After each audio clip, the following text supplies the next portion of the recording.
അസ്സലാമലൈക്കും. അപ്പം ഇന്ന് ഞാൻ വന്നിട്ടുള്ളത് ഞങ്ങൾ മസനഗുഡിയിൽ പോയ വിശേഷങ്ങളായിട്ടാണ്.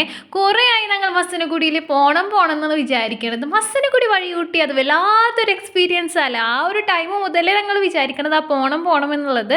അപ്പോൾ ഞങ്ങൾ എക്സ്പീരിയൻസ് ചെയ്യാൻ വേണ്ടി പോവുകയാണ് ഗായ്സ്. അപ്പം ഞങ്ങൾ വയനാട് നിന്ന് ഫുഡ് കഴിച്ചതിൻ്റെ ശേഷം ഞങ്ങൾ മണൽവയൽ ചെക്ക് പോസ്റ്റിലെത്തി.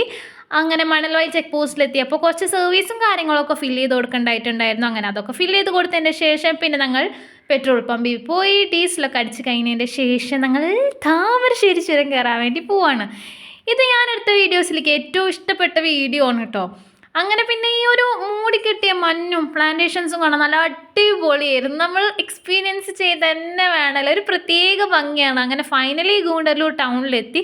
കുറച്ച് ഫ്രൂട്ട്സും കാര്യങ്ങളൊക്കെ വാങ്ങാണ്ടായിരുന്നു. അതിന് ശേഷം പിന്നെ ഞങ്ങൾ മുതുമലൈ ടൈഗർ റിസർവിൽ എൻട്രി ചെയ്യാൻ വേണ്ടി പോകണം. നമുക്ക് മസനഗുഡിയിൽ പോകാൻ 2 വേസാണുള്ളത്, ബന്ദിപ്പൂർ നാഷണൽ പാർക്കും മുതുമലൈ ടൈഗർ റിസർവും. അങ്ങനെ ഞങ്ങൾ എൻ്റർ ചെയ്തപ്പോൾ ആദ്യം കണ്ടത് ആനനെയാണ് ഗായ്സ്. പിന്നെ മാനുകളെ കണ്ടു, മാൻകുട്ടികളെ കണ്ടു.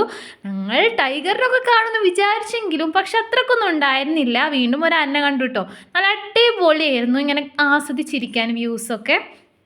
അങ്ങനെ ഫൈനലി ഗായ്സ് ഞങ്ങൾ നൈറ്റ് ആയപ്പോൾ ഞങ്ങൾ റിസോർട്ടിലെത്തി. ഭയങ്കര ലേറ്റ് ആയിട്ടാണ് എത്തിയത്, എക്സ്പെക്ട് ചെയ്തതിനെക്കാട്ടിയും.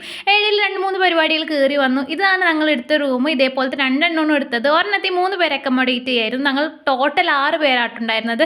അങ്ങനെ ഫ്രഷപ്പ് ആയതിന് ശേഷം ഞാനും എൻ്റെ ബ്രദേഴ്സും ഫ്ലേരി പോയി കുറച്ച് നേരം കളിച്ചു. അങ്ങനെ അതിന് ശേഷം കുറച്ച് നേരം അങ്ങോട്ടും ഇങ്ങോട്ടും കറങ്ങിയടിച്ച് നടന്നു. നല്ല അടിപൊളിയായിരുന്നു നൈറ്റിത്തെ വ്യൂ കാണാൻ. അപ്പോൾ ഇത്രയുള്ള ഇന്നത്തെ വിശേഷങ്ങൾ എല്ലാവർക്കും ഇഷ്ടപ്പെട്ടെന്ന് വിചാരിക്കുന്നു. അടുത്ത വീഡിയോ ആയിട്ട് വരുന്നവരെ ബൈ.